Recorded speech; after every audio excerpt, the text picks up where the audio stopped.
Alrighty, folks, we've seen how to create your own classroom and set up your students, how to fill out information in the About section tab. In this particular video, we're going to take things a step further by going over here, and instead of creating an assignment, we're going to create a question that we want to pose to the entire class. Now, you may say, why are there two web pages open? Well, very simple. On this side, we've got what the teacher sees, and on this side, we have what the student sees. That way, you can see the back and forth interactions when an assignment is sent out, when it's submitted back to the teacher, and when it's returned to the student. So, as a teacher, we're going to go in, click on Create a Question. You can decide who you want to send it to. It can be everybody or one particular person. In this case, I want to add a simple question. How many days are in a week? It could be, what were the main causes of the Civil War? You could want the student to write a paragraph, an essay, or simply type a number. In this particular case, it's a very simple and straightforward question, so we don't need any additional instructions. But if you were going to put an essay or require that the students respond with a longer comment, then you would want to include some information about what you were going to be looking at when you were grading it. Now we're going to set our due date for tomorrow, and the topic, I'm going to call this Standard 1. Now, imagine Standard 1 was all about days of the week. By clicking a standard or by clicking a topic for this question, it will group this question along with any other questions that I send out to students all together. So I will have a collection of responses that will help me as a teacher decide whether or not a student is proficient on a specific standard.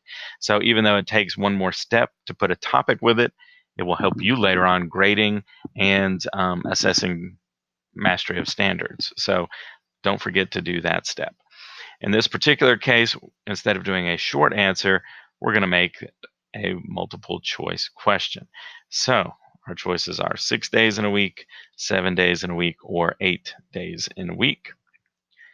We're going to allow the students to see the class summary after they've submitted their response. And as always, we can include files from your local computer, from your Google Drive, from YouTube, or directly from the internet. In this particular case, we don't need any of those things. And so now we come down to asking the question now, scheduling it for later, or saving the question as a draft. We are going to go ahead and pose the question to our class by clicking Ask. And you'll see that the question now shows up in our stream. And as a teacher, this is a very important little part here. If I had 25 kids in this class, 25 would be the number right here because I just sent out the question. As students answer the question, they'll start showing up in the done column here, okay?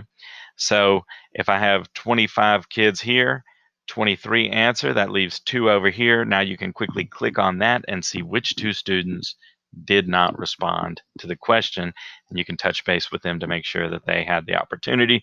Maybe they were absent or whatever. So again, a great little way for you to decide who has and has not answered the question. So if we go over here, this is the student side now, we'll see in the stream that there are no class posts yet. I intentionally used Firefox for this one because I wanted to show you that if you click the refresh button, it'll take just a moment. But when it pops back up, the stream will have the brand new question that we just asked in it. So if you ever have a student that says, I don't see the question that you just sent out, tell them to refresh their browser and they should be good. Now, I can see that this question, when it was sent out, when it's due, the actual question itself, and I can see that my answer is going to be one of these 3 choices, and that this eyeball means that classmates are going to see my answer in summary form. Now, they won't see what I said specifically, but they will see how many 6s, 7s, and 8s were answered by the class. I can also see that right now this question is not done. So as a student, I'm going to select my response, and I'm going to click Submit. It'll say, are you sure that you want to submit it because you won't be able to change your answer? The kid says yes. And you would expect our not done here to move over into the done category. And because it's Google Chrome, unless it makes me a liar here. It should update itself, and we'll see that the 1 moves from the not done category to the done category. Apparently it is going to make, oh, there it goes. All right, so now as a teacher, say all 25 students have made their responses, or maybe just a handful. I can click on the done column. I'll spread it out here a little bit, and I can see that James Farney has done it.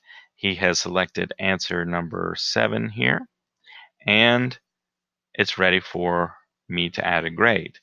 Now, up here, you'll see that right now it's a 100-point assignment.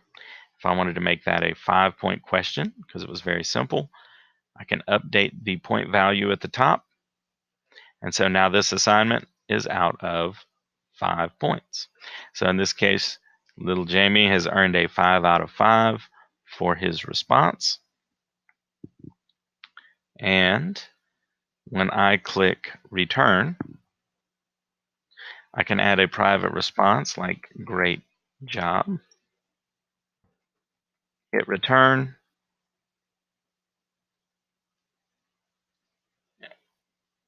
And then when we look at our student side, it automatically updated, and I see that the response has been returned. So all I'd have to do to see what I got on this was to click on the actual question. And I see that I earned a 5 out of 5. And I even got the response, great job.